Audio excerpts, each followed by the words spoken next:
ਅੱਜ ਪ੍ਰੈਜ਼ੀਡੈਂਟ ਜੋ ਬਾਈਡਨ ਹੋਣਾ ਨੇ ਐਗਜ਼ੀਕਿਊਟਿਵ ਆਰਡਰ ਜਾਰੀ ਕਰ ਦਿੱਤਾ ਹੈ ਅਬੋਰਸ਼ਨ ਐਕਸੈਸ ਦੇ ਲਈ। ਉਹਨਾਂ ਨੂੰ ਉਹਨਾਂ ਦੇ ਉੱਤੇ ਡੈਮੋਕ੍ਰੇਟਸ ਵੱਲੋਂ ਕਾਫੀ ਜ਼ਿਆਦਾ ਪ੍ਰੈਸ਼ਰ ਪਾਇਆ ਜਾ ਰਿਹਾ ਸੀ। 2 ਹਫ਼ਤੇ ਪਹਿਲਾਂ ਯੂਐਸ ਦੀ ਸੁਪਰੀਮ ਕੋਰਟ ਨੇ ਰੋ ਵਰਸਸ ਵੇਡ ਵਾਲਾ ਜੋ ਮੁੱਦਾ ਸੀ ਉਸ ਨੂੰ ਓਵਰਟਰਨ ਕਰ ਦਿੱਤਾ ਸੀ। ਸੋ ਪੂਰੇ ਨੇਸ਼ਨ ਦੇ ਵਿੱਚ ਕਾਫੀ ਇਹਦਾ ਵਿਰੋਧ ਵੀ ਹੋਇਆ ਸੀ।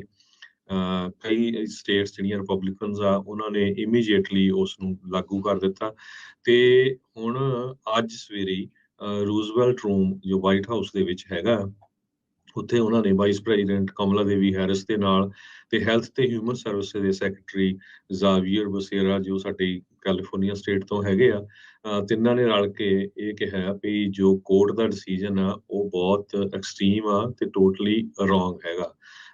ਸੋ ਉਹਦੇ ਸੰਬੰਧ ਦੇ ਵਿੱਚ ਉਹਨਾਂ ਨੇ ਇਹ ਕਿਹਾ ਆ ਵੀ ਜੇ ਕੋਈ 10 ਸਾਲਾਂ ਦੀ ਬੱਚੀ ਰੇਪ ਹੁੰਦੀ ਆ ਫਿਰ ਉਹਦੀ ਕੰਡੀਸ਼ਨ ਕੀ ਹੋਊਗੀ। ਜੇ ਉਹ ਇੰਡੀਆਨਾ ਚ ਆ ਉਸਨੂੰ ਹੋਰ ਕਿਸੇ ਸਟੇਟ ਚ ਮੂਵ ਹੋਣਾ ਪਊਗਾ, ਉੱਥੇ ਜਾਣਾ ਪਊਗਾ। ਸੋ ਉਹਦੇ ਸੰਬੰਧ ਦੇ ਵਿੱਚ ਅੱਜ ਉਹਨਾਂ ਨੇ ਐਗਜ਼ੀਕਿਊਟਿਵ ਆਰਡਰ ਜਾਰੀ ਕਰ ਦਿੱਤਾ ਹੈਗਾ।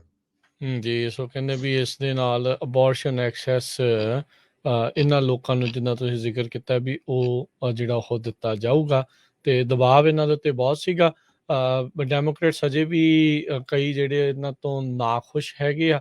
ਰੀਜ਼ਨ ਉਸ ਦੇ ਵਿੱਚ ਇਹੀ ਕਹਿੰਦੇ ਆ ਵੀ ਜਦੋਂ ਇਹਨਾਂ ਦੇ ਕੋਲ ਵਕਤ ਸੀਗਾ ਉਹਨਾਂ ਨੇ ਰੋ ਵਰਸਸ ਵੇਡ ਵਾਲੇ ਇਸ ਫੈਸਲੇ ਨੂੰ ਕੋਡੀਫਾਈ ਨਹੀਂ ਕੀਤਾ, ਯਾਨੀ ਕਿ ਕਾਨੂੰਨ ਜਿਹੜਾ ਉਹ ਨਹੀਂ ਬਣਾਇਆ। ਇਹ ਅੱਜ ਦਾ ਨਹੀਂ, ਉਸ ਦੇ ਦਰਮਿਆਨ ਬਹੁਤ ਸਾਰੀਆਂ ਜਿਹੜੀਆਂ ਆ ਉਹ ਸਰਕਾਰਾਂ ਡੈਮੋਕ੍ਰੇਟਾਂ ਦੀਆਂ ਵੀ ਆਈਆਂ, ਰਿਪਬਲਿਕਨਸ ਦੀਆਂ ਵੀ ਆਈਆਂ ਤੇ ਉਹ ਸਾਰਾ ਕੁਝ ਦੇਖਿਆ। ਪਰ ਇਸ ਟਾਈਮ ਇਸ ਨੂੰ ਲੈ ਕੇ ਪੋਲੀਟੀਕਲ ਡਰਾਮਾ ਜਿਹੜਾ ਉਹ ਸਿਖਰਾਂ ਤੇ ਆ ਤੇ ਇਹ ਕੋਡੀਫਾਈ ਇਸ ਦੇ ਹੱਕ 'ਚ ਕਰਨਾ ਚਾਹੁੰਦੇ ਆ, ਦੂਜੇ ਜਿਹੜੇ ਇਸ ਦੇ ਉਲਟ ਜਿਹੜਾ ਉਹ ਕਰਨਾ ਚਾਹੁੰਦੇ ਆ। ਸੋ ਦੇਖੋ ਕੀ ਹੁੰਦਾ ਵੀ। ਤੇ ਕੱਲ ਹੀ ਇੱਕ ਉੱਦਾਂ ਵੈਸੇ ਇੱਕ ਹੋਰ ਖਬਰ ਆਈ ਸੀ, ਸੁਪਰੀਮ ਕੋਰਟ ਦੇ ਜਸਟਿਸਿਸ ਦੇ ਨਾਲ ਇੱਕ ਇਵੈਂਜੀਕਲ ਗਰੁੱਪ ਦੀ ਬੀਬੀ ਹੌਟ ਮਾਈਕ ਦੇ ਉੱਤੇ ਇਹ ਬੋਲਦੀ ਹੋਈ ਫੜੀ ਗਈ ਸੀ ਵੀ ਇਹ ਫੈਸਲਾ ਆਉਣ ਤੋਂ ਪਹਿਲਾਂ ਸੁਪਰੀਮ ਕੋਰਟ ਦੇ ਜਸਟਿਸਿਸ ਦੇ ਨਾਲ ਮਿਲ ਕੇ ਉਸ ਦਾ ਐਕਸੈਸ ਸੀਗਾ ਸੁਪਰੀਮ ਕੋਰਟ ਦੇ ਜਸਟਿਸਿਸ ਤੱਕ ਤੇ ਨਾਲ ਮਿਲ ਕੇ ਕਹਿੰਦੇ ਵੀ ਉਹਨਾਂ ਨੇ ਪ੍ਰੇਅਰ ਕੀਤੀ ਸੀ, ਜਿਸ ਨੂੰ ਆਪਾਂ ਅਰਦਾਸ ਵੀ ਕਹਿ ਸਕਦੇ ਆ